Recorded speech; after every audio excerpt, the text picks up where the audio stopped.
Yo, what's going on, everybody? Welcome back to Top 10 Tuesdays. D Bougie 86 back up in this. What we're doing today is our top 10 favorite scores of all time. Now, this was a really hard list for us to make because, as you know, if you watch my channel, I really go into reviews on especially with the film scores, because that's one of the main things that really kicks in the gear, and I love a lot of scores, especially from a lot of films. So this list was especially hard for me to make.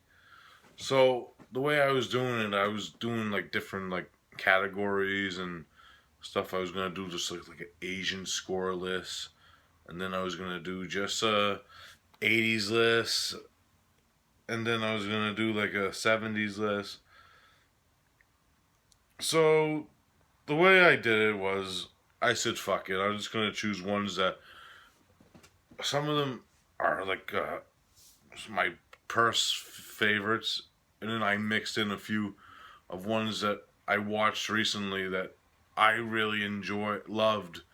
Like the first time I fucking heard them, you know what I mean? Like the scores of those films fucking were one of the best fucking things of the score for me, because there's one thing, and the way I did it was I chose a lot of different varieties. I didn't go what is it? You'll see what I mean when you hear the number 10 choice. And there's a few other ones that you'll be like, what the fuck is this film? Yeah, there's a lot. So this list is weird. For number 10, we have Tokyo Gore Police, which is an Asian film from director Yoshihiro Nishimura, who is also a makeup effects artist. Now, the score for this is very high octane. Like that first scene where they're fighting this fucking dude and shit, and it's just really drum heavy and and I really like that about it because it goes with the film, and it's really fucking a well done score. This movie's fucking over the top and crazy, and the score goes along with the over topness of it. Really fucking well done film if you like your over the top Japanese films with gore galore, and the score is fucking awesome in this one. That's why it's at number 10.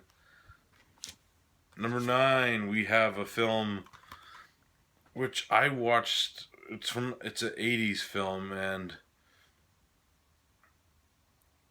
the score is actually done by someone who's affiliated with John Carpenter. If you know, there's actually, I forgot to mention, there's gonna be no John Carpenter on this list because that was just too hard of a choice, because I love a lot of John Carpenter scores.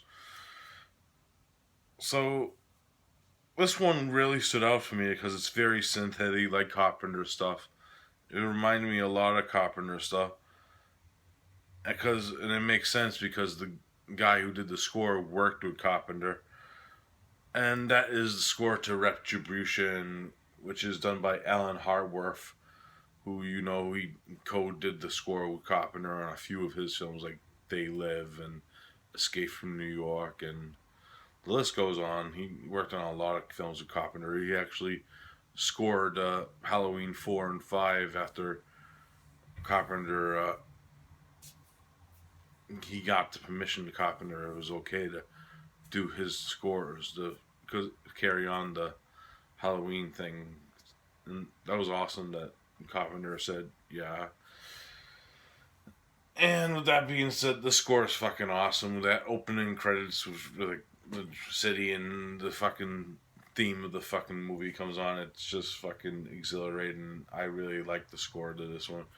It's a very weird supernatural revenge film with a great cast with a Hoyt Axton, who ironically was a singer and songwriter, and really fucking fun film. What a great score. Retribution at number 9. Number 8 is another score I just heard over last year, and I never heard it because it was the first time this film had like a actual like release over here. And that is the score of Angst by Klaus Schloss, who was a member of Tangerine Dream, who themselves as a group did a lot of like famous like scores on their own, like Thief and Sorcerer. And the score is fucking awesome because it's in the vein of like what he did with Tangerine Dream, and it's fucking dope. Like the thing about this film is, if you haven't seen it, there's really not a lot of dialogue in the actual film.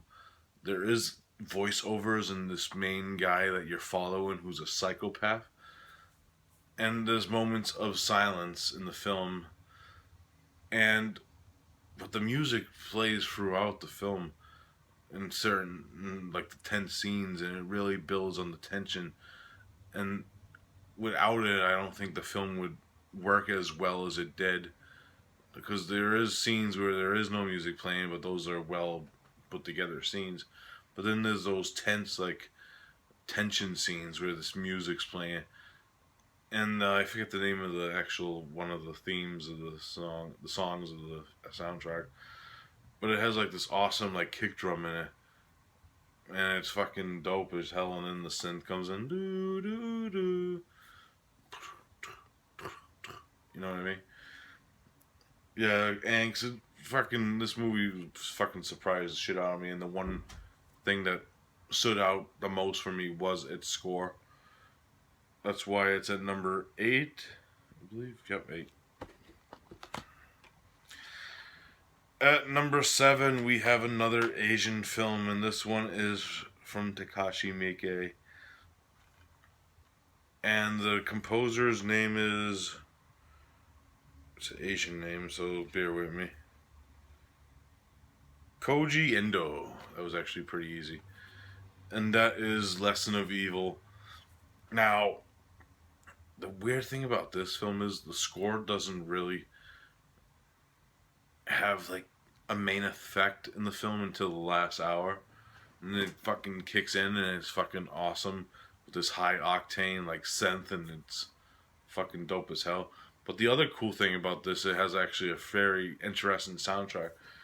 If you watch my review on Body Bags of this, it has a lot of like German expressionism added into it, like with the soundtrack and songs that play in the film.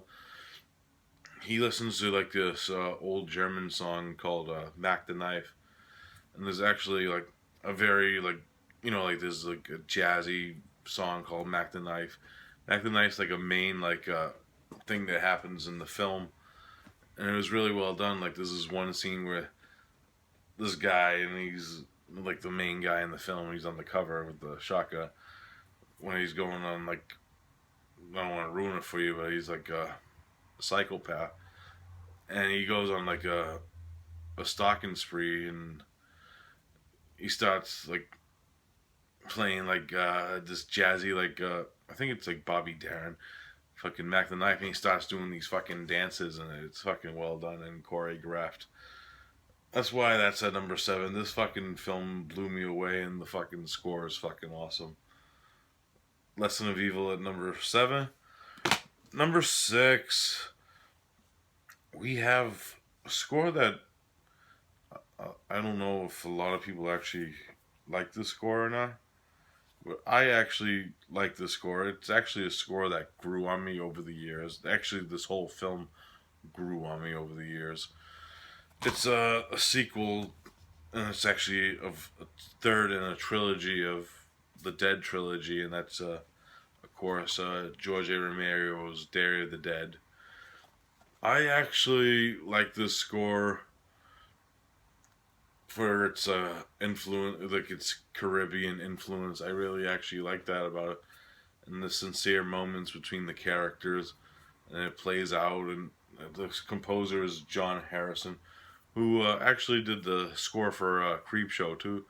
And fun fact, he actually went on to do other things, like he was an actor in a few films before. He was a composer, and he actually went on to direct. He actually directed the Tales from the Dark Side, the movie. And I actually really like the score. I love the Goblins Dawn of the Dead score, but Dawn of the Dead isn't actually my favorite zombie film of all time, and I love Goblin and stuff, but it's actually not my favorite Goblin score either. If that makes any sense. I love the music, don't get me wrong, it's not my favorite out of all Goblin stuff. But I think the score for Day of the Dead is actually very underrated, and a lot of people actually don't really talk about the score. I actually really dig the score for this film, and I think it's up there or maybe a little above, like with the emotion of the characters and the scenes that's going on. It's a really well done score by John Harrison, and this is an awesome film by Romero. That's why it's number 6. Number 5, we have one of my favorite slashers and scores for a slasher, and that is The Burn-In, composed by Rick Wakeman, who of course is the keyboardist from Yes, or as I call him, the fifth Sabbath member of Black Sabbath, because he actually played keyboards on Sabbath, Bloody Sabbath, which is an awesome album. And yeah, the score for this is awesome. That opening theme with the piano is just beautiful and well done, and it sets the tone and tension for the film. And I just love how, like, all the moments, like when the score during the scenes and shit, like it jumps like the one scene in particular, like the famous raft scene. This is a fucking awesome slasher with awesome effects by Tom Savini, and the score really high octanes that level. Awesome film and score, The Burner. Number 4. Yep, at number 4.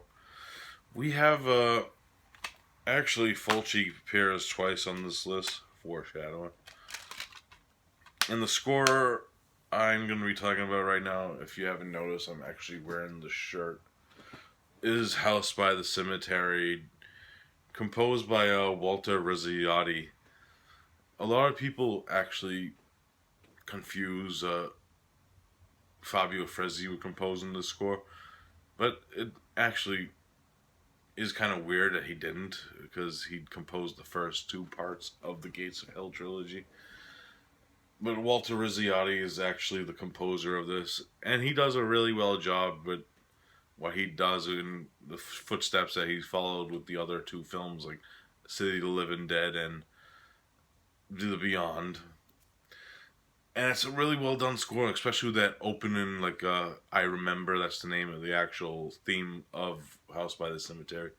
You know, that piano, do do do do do. I'm fucking terrible at doing that one. I'm not even gonna try. But it's a fucking awesome score, and actually, another thing, there's the scenes that are most effective